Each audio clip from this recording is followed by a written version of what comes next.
So Marie Antonescu here to talk about the third stage of labor and to answer the question, what if I bleed too much during my home birth or after the baby's born? Well, first let's talk about the third stage. So the baby comes out. But after the baby's out, the birth is not over. We need to wait for the birth of the placenta. So when the baby comes out, the mama gets to hold the baby, lots of oxytocin is flowing, and then about 15 minutes, 30 minutes later, there might be a little gush of blood. We might see the cord get a little bit longer, and then the placenta might be ready. How we'd know is we might feel, or the mom might feel some heaviness in her butt, basically. Might start getting a little crampy. And then we might prop the mom up. She might stand, squat, maybe she gives a little cough, possibly she gives a little traction, and the placenta typically comes out. There are no bones, like with a baby, so it can come out a bit easier. Yeah, and it can really feel good once it's out as well. So that's kind of a normal, ideal situation. So why might someone bleed too much? One cause could be not optimal nutrition. If we aren't able to get enough nourishment in our bodies or the right kind of nourishment, then our blood volume can't expand. And our blood volume should expand. Otherwise, we don't have a lot of blood to lose. And in birth, there is some blood that is lost. So what else can cause too much bleeding is messing around with this third stage. Say the baby comes out and everyone's like, yeah, woo, call grandma. That can get the mom out of that state of awe and oxytocin and more into a stress hormone, and that can cause issues with the placenta being born.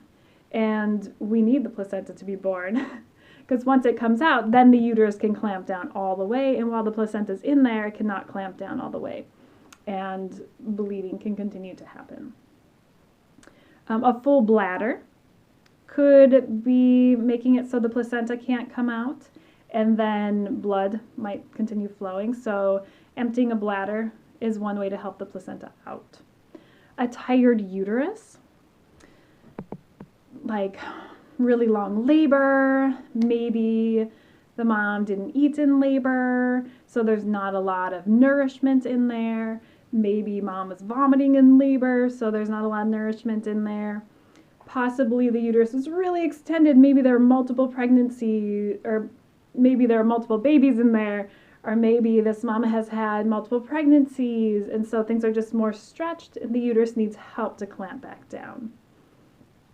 So when the uterus is nice and open, the blood can continue to flow. When, say, the placenta comes off, there are still vessels, and we want the uterus to shrink and clamp down so it clamps down on those vessels and the blood stops coming out. To give you a little visual. A tear is another reason someone can bleed at a home birth. And birth trauma and fear, and these are also because it messes with the hormones.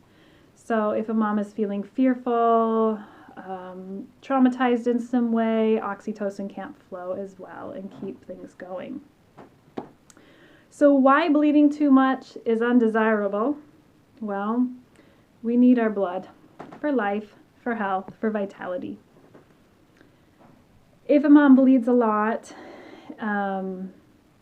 and comes through it, she may feel terrible, maybe anemic, maybe just not as much vitality because we need our blood.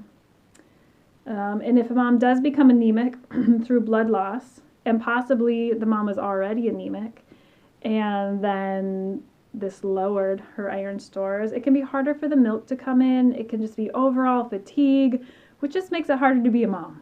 So we want to eat. And also, of course, if there's too much bleeding, it can lead to death. In home birth settings with me, I really honor the third stage and don't mess around. So I guess that's why we're birthing at home. We like that. We like to honor the way the body works. So basics of what I do to resolve bleeding. First of all, respect the third stage. Keep things nice and relaxed. Even once the baby comes out, it's not a big party. There's still a job to be done. So there's a little education here that happens as well with families so that they understand job is not done when baby comes out. There's still more to do. Herbs can sometimes be given to help the uterus get contractions going and allow the placenta to come out. Skin to skin with baby is fantastic. So skin to skin, smelling baby, licking baby can help get that oxytocin rise. Some people will even put some of the cord in their mouth. There's a lot of oxytocin type hormones in here. Some people will even eat a little bit of the placenta if the placenta is already out, which really makes sense if you think about it. Because if the umbilical cord's attached to the baby, way back when, before we had a lot of knives, scissors, you'd have to bite it, and then it would help stop the bleeding. So I think that's amazing and fantastic, the way we are designed. So if the placenta is out, then we get up and try to pee, because if the placenta is not coming out, the full bladder is a lot of times the issue. If the placenta is out, then I can use my hands to rub up a contraction in the uterus. Also, like I said, herbs, and there's external aortic compression as well. So different methods with hands to help stop bleeding. So when would someone transfer? If there's a sudden change in consciousness, fainting, unconsciousness, like just a sudden terror, confusion, just like an obvious change in demeanor, especially if there's that and bleeding. So signs of shock and bleeding together is a transfer. Bleeding just too much, too fast. Even if we do get it to stop eventually, if it's just too much, possibly an infusion is needed, and that can be really helpful. In my practice, rarely do we transfer for emergency. We just watch how things are going, and it's kind of a conversation as we go. It's not usually a situation where I'm like, oh, we're transferring now. There's usually something that we've been talking about and seeing as we go. So it's not a total shock. A few ways to help prevent postpartum hemorrhage. Nutrition, nutrition, nutrition. Brewer's diet is one way to get your information about nourishment. Lily Nichols has a great book, Real Food for Pregnancy, also a great source. Making sure that we have enough iron stores, possibly doing blood work, because when we look at your blood work from early on, we should be able to see the hemoglobin drop 2 points so that we know the blood volume is expanding. Also, it's good to know if you are anemic so that we can do extra things to boost iron and get you not being anemic. That will just help your overall life. Inner work. Releasing fears, education. What is the third stage like? What is birth like? Are you going into birth with fears? Let's work through those. Visualizations. When you visualize your birth and the baby coming out, you can also visualize your placenta. You can visualize very little blood coming out. Herbal infusions throughout your pregnancy. Oat straw, red raspberry, nettles, and red clover are some great choices. And then again, respecting the third stage.